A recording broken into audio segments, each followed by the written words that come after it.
Good morning everyone, welcome to newspaper decoded. आज हम 17 जुलाई का द हिंदू न्यूज़पेपर देख लेते हैं। तो फर्स्ट जो न्यूज़ है वो बेसिकली गवर्नमेंट ने मर्ज की 36 स्कीम्स, एक नई स्कीम लॉन्च की है जिसका नाम है प्रधानमंत्री धन धान्य कृषि योजना। तो अब इस जिसका एम क्या है कि बेसिकली जो फार्मर्स हैं उनकी जो प्रोडक्टिविटी है उसको बढ़ाना और जो सस्टेनेबल फार्मिंग है उसको प्रमोट करना।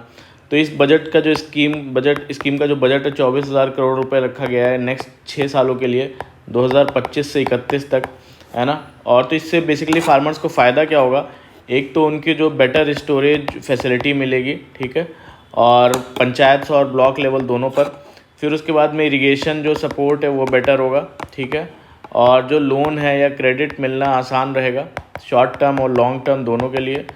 फिर उसके बाद में नेचुरल और जो ऑर्गेनिक फार्मिंग है दोनों को प्रमोट किया जाएगा।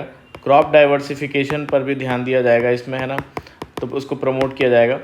तो स्कीम कैसे चलेगी, बेसिकली जो है 36 जो पुरानी स्कीम्स हैं उनको मर्ज करके जो 11 मिनिस्ट्रीज़ की अलग अलग स्कीम्स हैं उनको मर्ज किया गया है। और तो बेसिकली हर स्टेट में और यूनियन टेरिटरी में कम से कम एक डिस्ट्रिक्ट, मिनिमम 1 डिस्ट्रिक्ट जो है वो सेलेक्ट होगा। टोटल 100 डिस्ट्रिक्ट सेलेक्ट होंगे, ठीक है, और मिनिमम एक डिस्ट्रिक्ट हर स्टेट और यूनियन टेरिटरी से होगा। और फोकस होगा उन डिस्ट्रिक्ट पे बेसिकली जहाँ पे प्रोडक्टिविटी बहुत कम है और जहाँ क्रॉप इंटेंसिटी और जो क्रेडिट डिसबर्समेंट है वहाँ पे बहुत कम है, ऐसे डिस्ट्रिक्ट पर फोकस होगा। और डिस्ट्रिक्ट लेवल पे बेसिकली एक धन धान्य कमेटी भी बनाई जाएगी डिस्ट्रिक्ट लेवल पे। कौन सी? धन धान्य कमेटी, है ना। और जो जो प्रोग्रेसिव फार्मर्स भी जिस कमेटी में होंगे।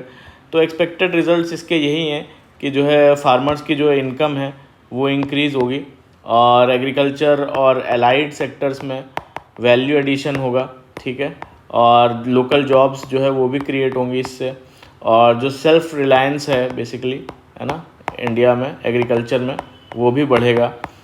तो एक प्रोग्रेसिव स्टेप है, लेकिन कुछ एक्सपर्ट्स का कहना है कि सिर्फ लोन्स ना मिलने वाले डिस्ट्रिक्ट्स को चुनना जो है सही तरीका नहीं है। रियल फोकस होना चाहिए जो है जो फार्मर्स की नेट इनकम और रेजिलियंस पर, है ना।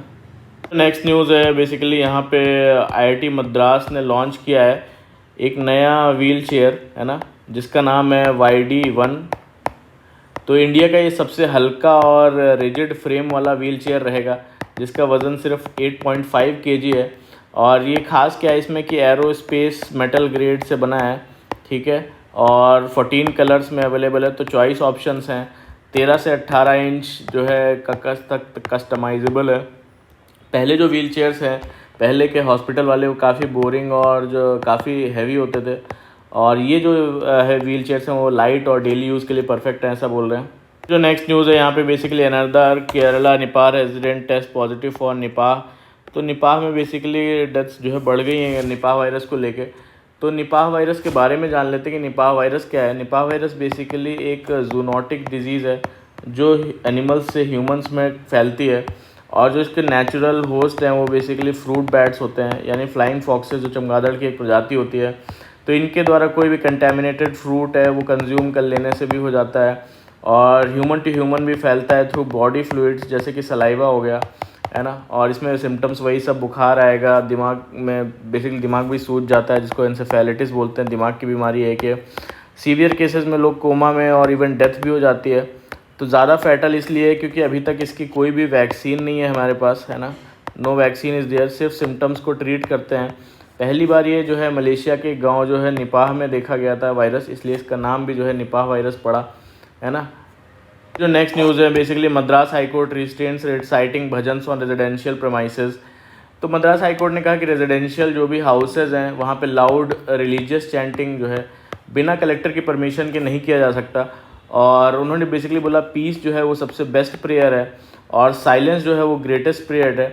और जिस दिन ये लोगों को एहसास हो जाएगा उस दिन वो दूसरों को डिस्टर्ब नहीं करेंगे लाउड और नॉइज़ी तरीके से, जो भगवान को प्रे करते हैं उस तरीके से। और बेसिकली उन्होंने ये बोला कि जो है अपनी शांति के लिए, है ना, अपनी रिलीजियस फ्रीडम को यूज़ करके वो दूसरों की जो है वो को डिस्टर्ब करने के लिए नहीं कर सकते। और आर्टिकल जो 25 है जो फ्रीडम ऑफ रिलीजन को लेकर है, उसका मतलब ये नहीं कि आप नेबरहुड्स का जो है सुकून छीन लें। तो अब उन्होंने बेसिकली ऑर्डर दिया है कि कोर्ट कलेक्टर की परमिशन के बिना जो है वो किसी रेजिडेंशियल घर में प्रेयर हॉल नहीं बन सकता और रिलीजियस प्रैक्टिसेस को प्राइवेट रखना चाहिए जब तक वो पब्लिक डिस्टर्बेंस ना क्रिएट करें। यहाँ पे Kerala government to produce anti venom locally, तो केरला हेल्थ डिपार्टमेंट के साथ मिलके बेसिकली केरला गवर्नमेंट ने एक नया प्रोजेक्ट लॉन्च किया जिसमें लोकल एंटी वेनम बनाएंगे, है ना, या जो सांप मारने का जहर होता है वो। तो पहले क्या है, ये तमिलनाडु से मंगवाया जाता था और स्नेक वेनम जो है वो रीजन के हिसाब से जो है वो जहर वेरी करता है। तो जो तमिलनाडु में बनाया गया एंटी वेनम है वो शायद केरला में इफेक्टिव ना हो, तो इसलिए जो है बनाया जा रहा है केरला में खुद ही। और वहाँ का एक प्रोग्राम है केरला का जिसको बोल रहे हैं snake envenomation zero mortality Kerala project, जिसमें ज़ीरो मोर्टेलिटी होनी है, ज़ीरो डेथ्स जो है करना है स्नेक बाइट से बाई 2030, है ना। और इंडिया में सबसे ज़्यादा जो है स्नेक बाइट से डेथ होती हैं और दुनिया भर में लगभग 82,000 से लेके 1.35 लाख जो है हर साल स्नेक बाइट से मारे जाते हैं, है ना। फिर जो यहाँ पे नेक्स्ट न्यूज़ है बेसिकली यहाँ पे Andhra Pradesh CM seeks centre support to set up world class badminton training centre.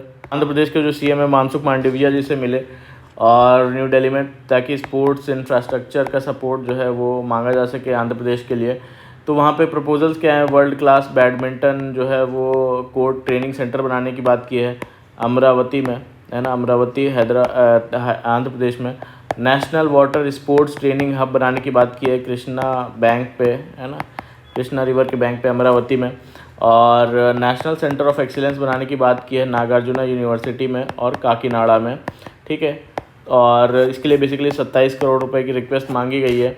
और जो है आंध्र प्रदेश जो खेलो इंडिया गेम्स होने वाले हैं 2025 के खेलो इंडिया गेम्स, उसमें जो मार्शल आर्ट का गेम है Khelo India martial art game 2025 martial arts, ये लाइकली जो है आंध्र प्रदेश में होगा, है ना। और नेक्स्ट न्यूज़ है यहाँ पे basically ties in region back in focus with PM visit to Maldives. तो पीएम मोदी जो अटेंड करेंगे मालदीव्स का जो इंडिपेंडेंस डे है 26 जुलाई को एज अ चीफ गेस्ट। और की इशू जो डिस्कस होंगे वो बेसिकली टूरिज़्म को बूस्ट करने की बात होगी, यूपीआई जो डिजिटल पेमेंट सिस्टम है उसको और एक्सपैंड करने की बात होगी, और इंडिया का जो क्रेडिट लाइन है वो इंक्रीज़ किया गया है 470 करोड़ से जो है 600 करोड़, है ना, जो मालदीव्स के लिए है। करेंसी स्वैप भी किया गया है ना, currency swap agreement Maldives debt crisis से निकल सके उसके लिए। और काफ़ी स्ट्रेंड हो गए थे रिलेशनशिप जब मालदीव्स में इंडिया आउट कैंपेन चला, और उसके बाद जो है इंडिया में भी बॉयकॉट मालदीव्स का कैंपेन चला, है ना, काफ़ी सोशल मीडिया पर। तो अभी क्या है, ये टाइज जो है थोड़े सुधर रहे हैं। इंडिया ने रिप्लेस किया है जो वहाँ पे डिप्लॉयड थी इंडियन मिलिट्री मालदीव्स में, उसको बेसिकली जो है सिविलियन इंजीनियर्स से रिप्लेस किया है, सिविलियन इंजीनियर्स, ठीक है। और ये बेसिकली इसके बाद फिर नेपाल के जो प्राइम मिनिस्टर जो पीएम है केपी ओली जी जो है पहली बार जब प्राइम मिनिस्टर बने उसके बाद जो है चाइना गए, ये इंडिया नहीं आए पहली बार, पहले जो है दिसंबर 2023 में, है ना। और इंडिया ने जो है नेपाल का जो है सपोर्ट एक्नॉलेज किया जो पहलगाम टेरर अटैक पे नेपाल ने किया इंडिया के लिए, है ना। और यूके विज़िट जो है फ्री ट्रेड एग्रीमेंट के लिए यूनाइटेड किंगडम से साइन करने के लिए वहाँ के पीएम से, वो भी प्लान्ड है 24 जुलाई का, लेकिन अभी फाइनलाइज नहीं हुआ है। यहाँ पे करेंसी स्वैप भी हुआ है। करेंसी स्वैप क्या चीज़ है? करेंसी स्वैप एक फाइनेंशियल एग्रीमेंट है जो जैसे दो कंट्रीज़ जो है अपनी करेंसी एक्सचेंज करते हैं शॉर्ट टर्म या लॉन्ग टर्म बेसिस पे, ताकि इकोनॉमिक या कोई लिक्विडिटी क्राइसिस से बचा जा सके। तो इंडिया मालदीव्स करेंसी स्वैप में क्या है कि मालदीव्स में इकोनॉमिक क्राइसिस चल रहा है, तो फॉरेन एक्सचेंज रिज़र्व जो है वहाँ के काफ़ी कम हो गए हैं, और तो इंडिया ने मालदीव्स को इंडियन रुपी के एक्सचेंज में यूएस डॉलर्स दिए हैं ताकि मालदीव्स अपना इंपोर्ट बिल पे कर सके, स्पेशली जो ऑयल और मेडिसिन के लिए वो इंपोर्ट करता है। तो इस तरह के स्वैप को मालदीव से जो है मालदीव्स को टेम्प्रेरी रिलीफ मिलेगा और इंडिया का भी एक गुडविल जो है इंक्रीज़ होता है। फिर जो नेक्स्ट न्यूज़ है बेसिकली यहाँ पे Gujarat starts India's first tribal genome project. तो गुजरात बायोटेक्नोलॉजी रिसर्च सेंटर पहली बार क्या कर रही है कि 2000 ट्राइबल्स का जीनोम सीक्वेंस कर रही है ना, 17 ट्राइबल डिस्ट्रिक्ट्स में, है ना। और ऑब्जेक्टिव क्या है कि जीनोम सीक्वेंस करके उनके जीनोम को स्टडी किया जाए और उनको जो है बेटर हेल्थ केयर मिले, ट्राइबल कम्युनिटीज़ को अर्ली डिटेक्शन हो सके और टारगेटेड ट्रीटमेंट मिल सके। जैसे कौन कौन सी डिजीज़ में कॉमन होती हैं, सिकल सेल एनीमिया हो गया, थैलासीमिया हो गया, हेरिडेटरी कैंसर हो गए, तो ये सारे जो है काफ़ी कॉमन होते हैं। तो इनके लिए जेनेटिक जो है रिसर्च हो सके। बेनिफिट क्या रहेगा कि जो है एक जीनोम रेफरेंस डेटाबेस मिलेगा और जेनेटिक मार्कर्स भी आइडेंटिफाई होंगे कि कैसे ट्राइबल्स पॉपुलेशन उसमें जो है इम्यून है, उस जो है नेचुरल इम्यूनिटी है उसके खिलाफ, या पर्सनलाइज्ड मेडिसिन बनाने में भी जो है हेल्प करेगा, जो प्रिसीजन हेल्थ केयर के लिए इंपॉर्टेंट रहेगा, है ना, जिसके लिए सैंपल कलेक्शन, डीएनए सीक्वेंसिंग और जेनेटिक डेटा इंटरप्रिटेशन जो का सहारा लिया जा रहा है। नेक्स्ट न्यूज़ है basically India seeks US nod for co production of Javelin. तो जैवलिन क्या है, basically third generation anti tank जो है गाइडेड मिसाइल है ना। तो इंडिया ने officially letter of request send किया यूनाइटेड स्टेट्स को कि को प्रोडक्शन किया जाए इसका इंडियन सॉइल पे, है ना। और तो बेसिकली इम्पोर्टेंट क्यों है, मेक इन इंडिया को बूस्ट करेगा, है ना, और ऑपरेशनल रेडीनेस जो है वो बढ़ाएगा और फॉरेन डिपेंडेंस जो है वो कम करेगा और बॉर्डर सिक्योरिटी के लिए भी इम्पॉर्टेंट है, specially against China and Pakistan, है ना। तो ये सब टर्म्स इंपॉर्टेंट होते हैं, जब जैसे मैं बताता भी हूँ किस लिए इम्पॉर्टेंट है, क्या क्यों हुआ, या फिर चैलेंजेस क्या हैं, ये सब मेंस के लिए आपके लिए इंपॉर्टेंट है। बार बार टर्म्स इसीलिए रिपीट करता हूँ ताकि वो आपके दिमाग में बैठ जाए, है ना। और स्ट्रैटेजिक सिग्निफिकेंस यही है कि आइडल है माउंटेन वॉरफेयर के लिए, फ्रंट लाइन सोल्जर्स के लिए, और इम्प्रूव करेगा इंडिया की एंटी टैंक वॉरफेयर कैपेसिटी भी, है ना। नेक्स्ट न्यूज़ है यहाँ पे बेसिकली इनकम टैक्स बिल के बारे में है। Parliamentary panel finalises report on income tax bill. तो इनकम टैक्स बिल बेसिकली जो है इंट्रोड्यूस किया गया था 13 फरवरी को इस साल 2025 में, है ना, और अभी ये सेलेक्ट कमेटी के पास है। तो अब इसका एम क्या है, इस बिल का जो टैक्स लॉ है, इनकम टैक्स एक्ट 1967, उसको रिप्लेस करना और नए लॉ के साथ जो कि सिंपलर हो, है ना, कंसाइज हो और इजी टू अंडरस्टैंड हो, ठीक है। और ये बेसिकली 2024 का जो बजट अनाउंसमेंट था उसका पार्ट था। और चेंजेस क्यों चाहिए, जो एग्जिस्टिंग लॉ है ये बेसिकली काफ़ी ज़्यादा अमेंडेड हुआ है ओवर द ईयर्स, है ना, अमेंडमेंट कई बार हुआ है इसमें। और फिर दूसरी बात है लैंग्वेज जो है इसकी बड़ी कॉम्प्लेक्स है ना, और कंप्लायंस कॉस्ट भी इसमें इसके लिए काफ़ी बढ़ता है, सिर्फ लोग कंप्लायंस ही करते रह जाते हैं, रियल रेमेडी नहीं मिलता है। और टैक्स की जो एडमिनिस्ट्रेशन की एफिशिएंसी है वो भी इससे कम होती है। तो ये सारे प्रॉब्लम्स थे पहले वाले टैक्स लॉ के, और अभी जो है इसको ऐसा बनाया जा रहा है। तो स्टेक होल्डर्स का कंसर्न ये है कि जो टैक्स पेयर्स हैं, एडमिनिस्ट्रेटर्स हैं और प्रोफेशनल्स हैं, वो अभी इस जो पुराने लॉ को काफ़ी कॉम्प्लेक्स जो है वो देखते हैं, है ना। और तो वही अब फिर ऑपोजिशन ने बोला है कि जो है ठीक है, सेंट्रल सर्टेन प्रोविजंस जो है वो अलाउ करते हैं मिस यूज़ ऑफ पावर, है ना। तो चेक्स एंड बैलेंसेस की भी इसमें ज़रूरत है। फिर जो नेक्स्ट न्यूज़ है बेसिकली यहाँ पे share of clean energy in electricity still below 30%। तो क्या अचीवमेंट है कि इंडिया ने 50% जो इंस्टॉल्ड एनर्जी है, इंस्टॉल्ड कैपेसिटी है इलेक्ट्रिसिटी की, वो लगभग 484 गीगावाट जो आती है, ये नॉन फॉसिल से हासिल कर ली है ना। नॉन फॉसिल से, जैसे नॉन फॉसिल्स क्या, wind energy, hydro energy, nuclear energy, इन सब से, सोलर एनर्जी, है ना। तो और ये टारगेट जो है 5 साल से पहले अचीव किया गया है, जो पेरिस एग्रीमेंट के अंडर सेट किया गया था। तो बट प्रॉब्लम क्या बताते हैं, installed capacity versus actual capacity के में फ़र्क बताते हैं कि इंस्टॉल्ड कैपेसिटी का मतलब है कि सिस्टम में टोटल पावर कितना प्रोड्यूस करने की एबिलिटी है, लेकिन एक्चुअल जो इलेक्ट्रिसिटी है लोगों तक जितनी तक पहुंच रही है उसमें सिर्फ 28% ही क्लीन एनर्जी पहुंच रही है। बाकी जो रेस्ट मिक्स है वो कोल बेस्ड एनर्जी ही पहुंच रही है ना। और क्यों रिन्यूएबल एनर्जी का एक्चुअल यूज़ कम है बेसिकली, तो इसमें कैपेसिटी यूटिलाइजेशन फैक्टर बताते हैं कि जो कैपेसिटी यूटिलाइजेशन फैक्टर है सोलर का सिर्फ 20% है और विंड का कैपेसिटी यूटिलाइजेशन फैक्टर 25 से 30% है। वहीं पे अगर कोल की बात करें तो लगभग 60% कैपेसिटी यूटिलाइजेशन फैक्टर है, और न्यूक्लियर की बात करें तो लगभग 80% है ना। तो यानी सोलर विंड और विंड की कैपेसिटी तो ज़्यादा है ना, पर जो है वो लगातार पावर नहीं देते, जैसे कि ये नाइट में ये काम नहीं करते, है ना, पावर नहीं मिलेगा। और तो वही बोलते कोल का रोल अभी भी मेजर है, और बेस लोड डिमांड जो है कोल ही पूरा करता है पूरा, जिससे पूरा दिन चलती है, फिर रात में भी चलती है लाइट। दिन में सोलर थोड़ी रिलीफ देता है लेकिन रात में कोल ही काम आता है।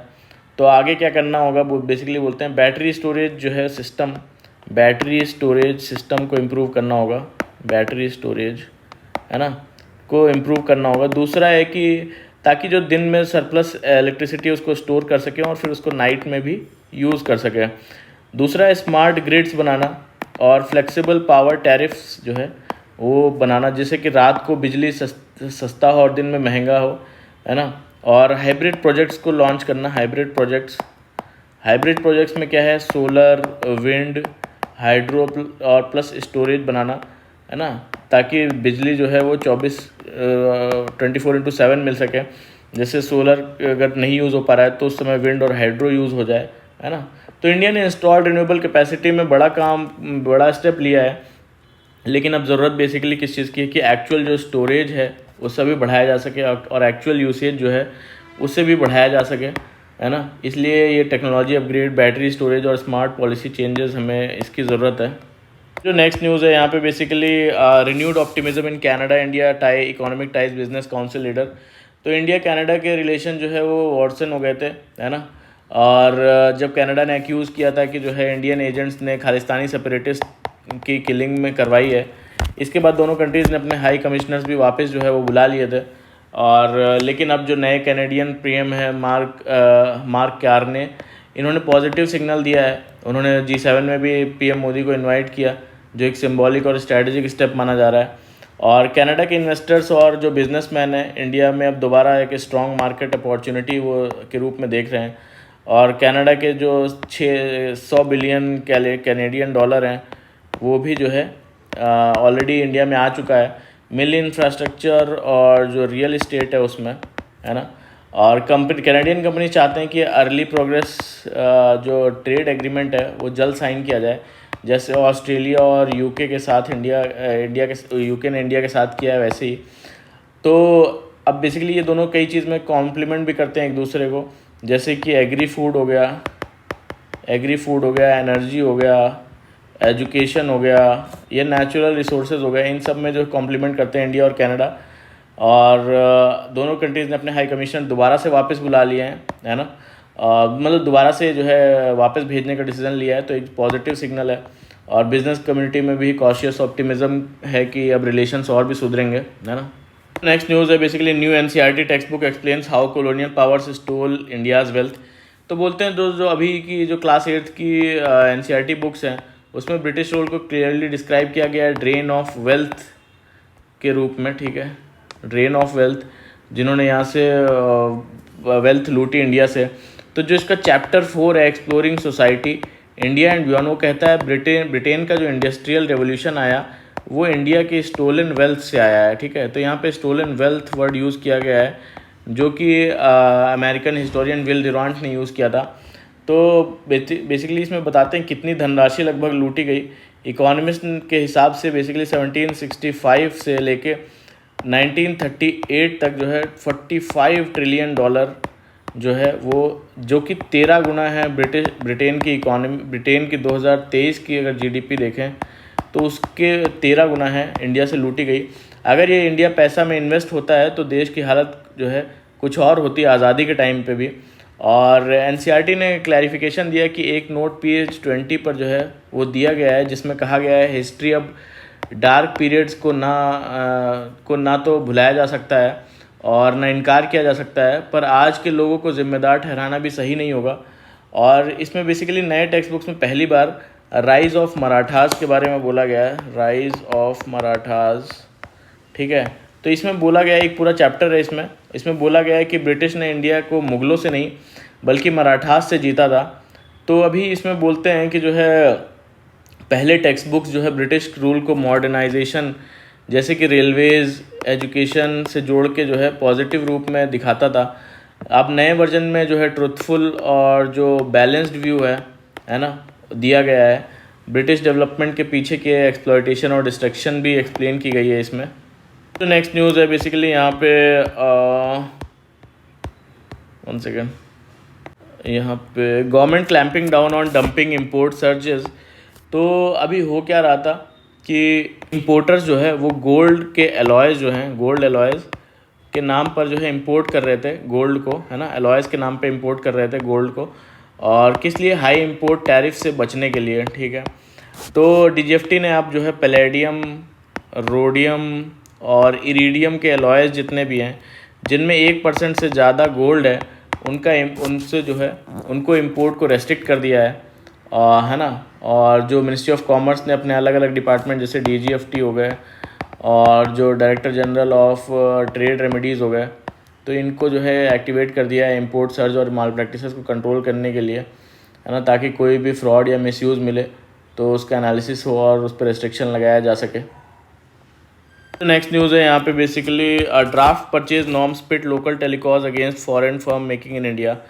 तो इंडिया के जो टेलीकॉम कंपनीज़ हैं वो बेसिकली टेंशन में हैं क्योंकि जो है गवर्नमेंट कुछ जो फॉरेन कंपनीज़ हैं जैसे एरिक्सन हो गए, है ना, और सिस्को हो गई, इनको ज़्यादा सपोर्ट मिल रहा है मेक इन इंडिया के अंडर।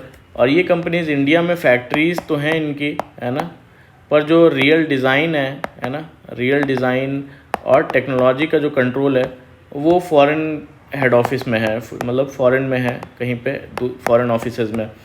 तो इन्हें इससे बेसिकली फैक्ट्रीज़ यहाँ पे इससे इनका मेक इन इंडिया का जो है जो बेनिफिट है वो मिल रहा है और जिससे जो है असली फ़ायदा इंडियन इकोनॉमी को नहीं मिल रहा है।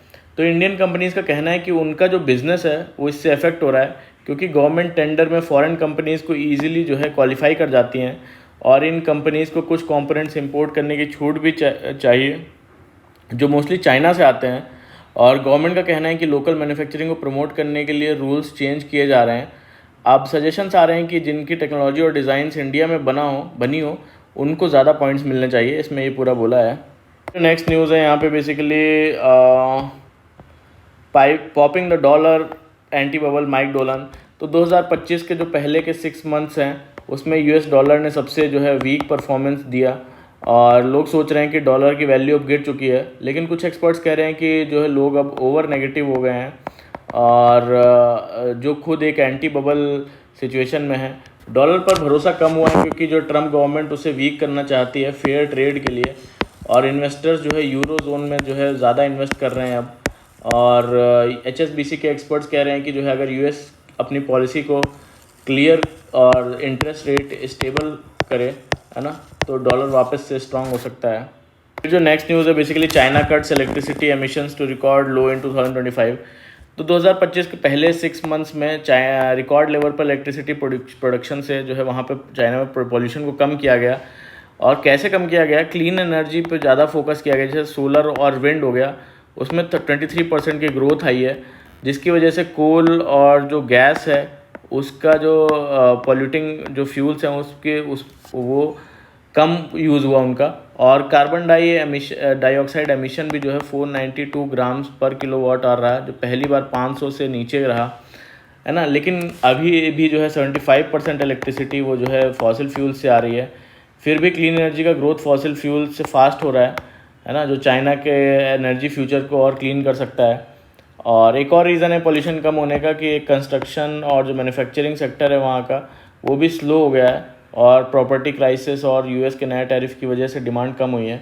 और अगर इकोनॉमी वापस से स्पीड पकड़ती है तो फॉसिल फ्यूल्स का यूज़ फिर से बढ़ सकता है बोलते हैं, वरना पोल्यूशन का और कम होने के चांसेस हैं। जो नेक्स्ट न्यूज़ है यहाँ पे basically Israel attacks Damascus amid raging clashes in Druze city. तो इसराइल ने सीरिया के कैपिटल जो दमास्कस है वहाँ उसके बीच में जो है एयर स्ट्राइक्स किए जिसमें सीरिया की डिफेंस मिनिस्ट्री को भी टारगेट किया गया। और ये अटैक एक ड्रोन स्ट्राइक के कुछ घंटों बाद हुआ।